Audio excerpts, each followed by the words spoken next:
Ein Gespenst geht um, oder vielmehr viele Gespenster, und das sind nicht die Gespenster der ganzen mangelernährten Veganerinnen. Auf YouTube und auf TikTok und wo auch immer tun Leute kund das und warum sie nicht mehr vegan leben. Und sogar Leute, die vegan leben, scheuen sich manchmal davor, sich als vegan zu bezeichnen. Aber er bleibt standhaft. Ich möchte euch Gründe dafür darlegen, warum wir das Wort vegan brauchen und warum wir Menschen brauchen, die sich als vegan oder als Veganer, Veganerin identifizieren. Und das ist auch das erste und das letzte Mal, dass er über sich in der dritten Person spricht. Sowas darf nämlich nur ein Lothar Matthäus.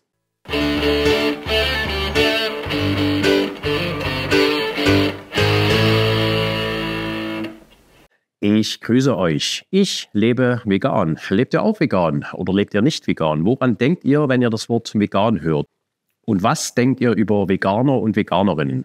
Denkt da mal drüber nach. Vor 15 Jahren habe ich mich entschieden, vegan zu leben. Ich war kritisch, dachte über Ethik nach und habe mein Verhalten entsprechend geändert. Und das habe ich auch meinen Freundinnen, Kollegen und der Familie mitgeteilt, dass ich ab jetzt vegan lebe und vegan bin. Warum habe ich das gemacht? Naja, mein Umfeld sollte wissen, dass ich jetzt anders lebe. Also, dass ich den Eiersalat meiner Oma, dass ich das Steak meines Vaters nicht mehr esse.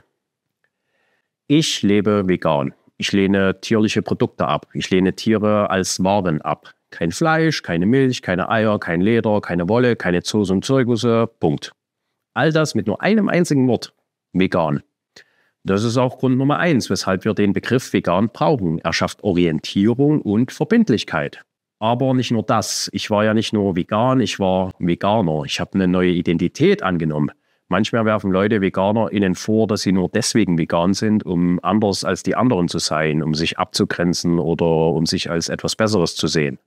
Davon abgesehen, dass das sehr projektiv ist, wir alle haben viele Identitäten in uns. Manche davon suchen wir uns raus und andere bekommen wir. Wenn ich in die Schule komme, dann bin ich Schüler. Wenn ich studiere, bin ich Studentin. Wenn ich eine Ausbildung mache, bin ich Azubi. Wenn ich ein Motorrad fahre, bin ich Motorradfahrer. Wenn ich jagen gehe, was bin ich dann? Jägerin. Warum habe ich diese Identitäten? Weil ich mich mit bestimmten Werten und Praktiken identifiziere. Es fühlt sich für mich gut an, richtig. Es schwingt, es entsteht eine Resonanz. Beispiel Jagd. Auf dem Hochsitz sitzen, das Gewehr schön im Anschlag, das Reh im Visier, das Reh töten, das Ausnehmen des Rehs, die Feier mit den Kameraden. Das löst etwas in einer Person aus. Das entspricht den Wertvorstellungen einer Person.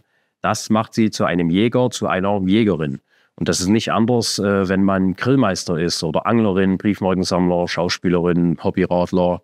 Deshalb finde ich, läuft dieser Vorwurf von Identitätspolitik auch ziemlich ins Leere. Bis zu einem gewissen Grad oder grundsätzlich betreiben wir alle Identitätspolitik. Wir identifizieren uns mit einer Gruppe bzw. deren Werten und Existenz und wollen diesen auch Geltung verschaffen.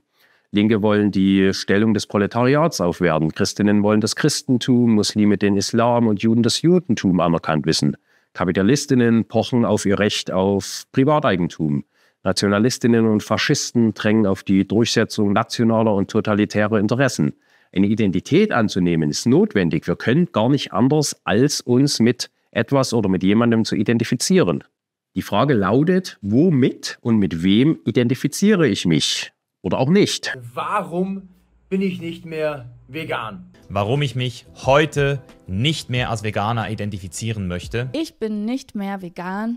Warum ich mich nicht mehr vegan ernähre. Und habe dann im Prinzip aus meiner Sicht immer noch mit den Werten des Veganismus vereinbar, aber nicht mehr so ganz nach der orthodoxen veganen Definition meine Ernährungsweise umgestaltet. Sprich, du bist jetzt nicht mehr vegan. Das Interessante ist, dass diese Leute nie wirklich vegan waren. Und das sogar zugeben. Also vegan, in dem Sinn war ich nie. Was vereint diese Leute? Die Reduktion des Veganismus auf eine Ernährungsweise und noch mehr. Sie stellen einen Wert höher als das Leiden der Tiere. Ihr Ego.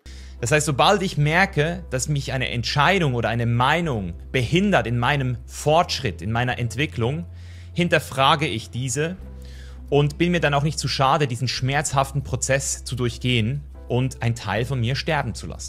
Denkt ihr denn, dass es Zufall ist, dass diese Leute vor allen Dingen sich selbst, ihre Erfahrungen und so weiter als Ware anbieten? Dass sie als Person im Zentrum stehen und weniger die Werte, die sie vertreten? In diesem Sinne, und das sage ich mit voller Anmaßung, Es ist gut, dass diese Leute nicht mehr das Label Vegan, Veganer, Veganerin tragen wollen.